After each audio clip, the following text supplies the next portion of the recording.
Estamos de regreso para hablar de la lista de los 300 líderes más influyentes de México 2018. Se trata de una relación de quiénes son los personajes que dentro de su campo de acción influyen en su entorno para crear el México en el que vivimos. Y para hablar de este listado se encuentra con nosotros Raúl Ferráez, director de Líderes Mexicanos, quien tenemos el gusto siempre de que nos visite por lo menos una vez al año. Gracias, Leo. Para presentarnos la gran lista de los 300. ¿Esta es cuál es? Pues ¿Ya sí, la número esta qué? es la número 18 que la hacemos. Número 18, miren nada vez más. que hacemos la lista de Vean, los 300. nada más parece el directorio telefónico. Bueno, ya no hay ni directorios telefónicos, qué barbaridad. A ver, cuéntanos. Pues nos sentimos muy orgullosos de esta edición, primero por la portada, que es de Felgueres. Sí, de Felgueres, Este precioso. año cumple 90 años Felgueres, y es impresionante lo bien que está y todo. Y bueno, el hecho que haya hecho la portada de Líderes nos da mucho orgullo y es una gran, está un preciosa, gran acontecimiento. Y bueno, y tú lo sabes, la lista de los 300, pues cada año siempre sale en estas épocas, es muy controvertida. Sí. Tenemos, como yo siempre digo, a 300 gentes contentas y a muchas más, no tanto. Y bueno, y seríamos muy soberbios si pensáramos que solo hay 300 líderes influyentes en este país, ¿no? Al final lo que nosotros hacemos es tomar una fotografía de ciertos liderazgos que nos caben en 300 fichas dentro de la edición y de lo que nosotros creemos que son los hombres y mujeres que en este preciso momento más influyen en México en todos los ramos, ¿no?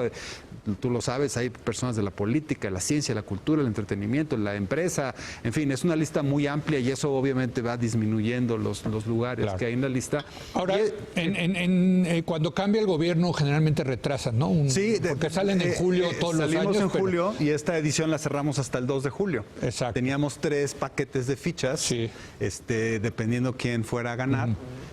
Y bueno, finalmente teníamos una ya. Y lo que más cambió, quiero pensar, fue el ámbito político de la edición pasada ¿no? Pues sí, porque como ya vimos ahora con todo lo que está pasando, pues los nuevos funcionarios que va a nombrar el presidente electo, pues están tomando una relevancia muy, muy importante, ¿no? Creo que además nunca habíamos visto en otro cambio de gobierno que hubiera tanta proactividad de tan temprano. Y entonces sí tuvimos que meter a muchos de ellos que ya están tomando ahora sí que mucho del control y de la influencia. ¿Quiénes, por ejemplo? ¿Quiénes pues, por entraron? ejemplo, como Marcelo Ebrard, Carlos Ursúa, Olga María Sánchez Cordero, Alfonso Romo, ¿no? Que él había estado algunos años pues por ser un empresario destacado, pero este año pues entra por estar ahí en la parte de esta.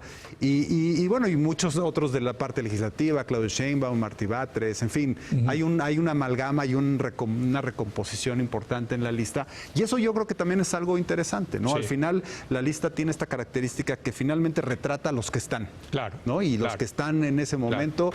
Y eso es algo muy interesante porque hoy en 2018 pues están en la lista los que son los líderes influyentes y seguramente en 10 años estarán los que en ese momento sean y en 20 o hace 10 años pues estaban los que en su momento eran los líderes más influyentes. Si entiendo bien, Raúl, generalmente los que más cambian son los políticos, los que menos cambian son los empresarios. Los empresarios, sí. Tenemos, por ejemplo, 36, Leo, que han repetido los 18 años de la lista, que ya son poquitos, son ya casi el 10% de la lista.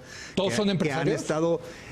El 80% son empresarios y hay unos cuantos líderes de opinión y hay 2 líderes sindicales. ¿Ah, sí?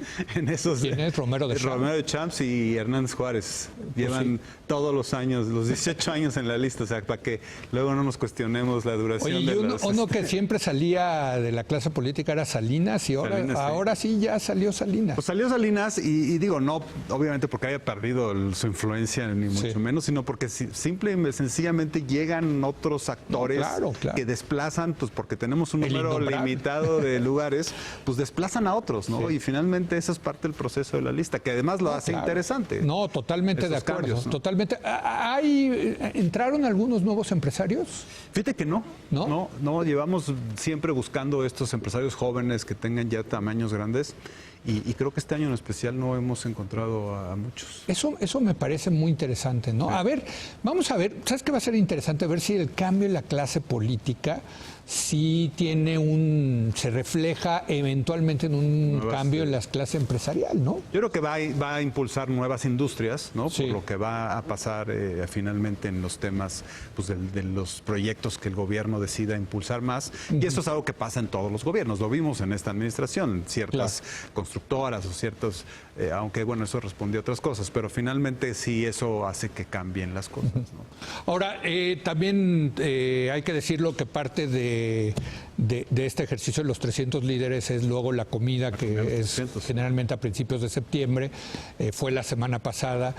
Muy interesante, ¿no? Lo que pasó ahí, que hablaron Olga Sánchez Cordero, Poncho Romo e Ildefonso Guajardo, ¿no? Sí, nos gusta mucho la comida, Leo, porque se ha convertido ya después de 13 años de hacerla, más que nada en una gran reunión de amigos, un festejo colectivo sobre liderazgo. Y yo creo que eso es importante porque sobre todo ahora que está entrando este gobierno, creo que de repente se nos olvida que este país lo construyen muchísimos líderes muy importantes, con gran talento, con gran fuerza, con gran visión. Y sin lugar a dudas no es un país de un solo hombre, ¿no? De repente estamos muy preocupados por las decisiones que pueda o no tomar el presidente electo. Y la verdad es que cuando ves la lista, cuando ves la gente que va a la comida, te das cuenta que hay muchos liderazgos de gente muy capaz, muy talentosa en todos los sectores, desde los empresariales hasta los culturales, los científicos, y yo creo que esa parte es algo importante. Hablábamos en la comida, no te acuerdas ahí del discurso que dimos Jorge, mi hermano y yo, de que nosotros pensamos que es el momento de los liderazgos colectivos, ¿no? En un escenario político en el que finalmente tiene que haber también contrapesos. Nosotros sentimos que este sexenio debe haber un surgimiento de las fuerzas de la sociedad civil, de los empresarios, de todo el mundo, en liderazgos colectivos en donde se presenten opciones, en donde se presenten visiones y en donde se negocien y se vean visiones en común que finalmente nos ayuden a todos. ¿Y sabes qué me gustó de los tres oradores de la comida? Que los tres dieron mensajes diferentes pero muy importantes, ¿no? Poncho Romo un poco en la tesitura de que los vamos a necesitar, de que precisamente el país no es Andrés Manuel López Obrador, de que pues, lo que vaya a suceder con México va a depender de mucho de lo que decidan los empresarios, en fin, todos los que estaban ahí sentados de alguna manera, ¿no?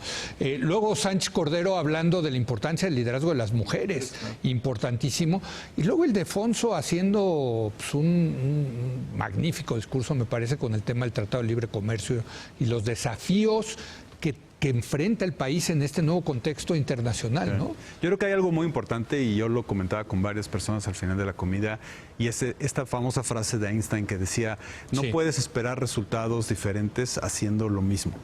Y yo creo que ahorita estamos en un parteaguas histórico y creo que esta visión de muchos empresarios también, y de muchos miembros de la sociedad civil también tiene que cambiar. O sea, no podemos, ante la realidad que estamos viviendo, pensar que vamos a tener resultados diferentes haciendo lo mismo, estando todo el mundo escondido en sus trincheras, en su zona de confort, simplemente en lo que les toca.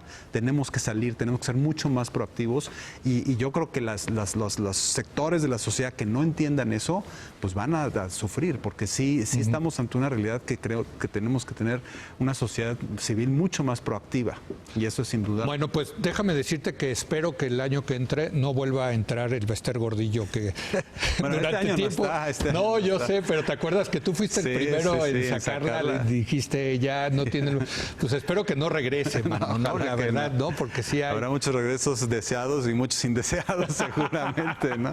En conclusión, ¿qué te llevas de este nuevo experiencia, de este nuevo ciclo anual de los 300 líderes? Mira, ya que llevas tanto en esto. Una gran consolidación del concepto, que eso nos da mucho orgullo como empresa, y sobre todo una gran responsabilidad, Leo. O sea, vuelvo un poco a lo mismo. O sea, en este país hay muchísimo talento, hay mucha visión, hay muchos líderes muy capaces que han demostrado gran éxito en lo que han hecho y tienen que salir, tienen que pronunciarse, tienen que estar ahí y tienen que ser los contrapesos que necesitamos para que este país vaya en la dirección correcta. Así de fácil. Yo estoy completamente de acuerdo. Gracias, felicidades, Raúl. Gracias a ti. Gracias a Raúl Ferráez. Hasta aquí la edición de hoy. Gracias a usted por habernos acompañado. Mañana es viernes, nuestra edición de fin de semana. Vamos a platicar con el extraordinario actor Daniel Jiménez Cacho, nada menos y nada más, acerca de sus 3 películas favoritas. No se lo pierda. Aquí nos vemos.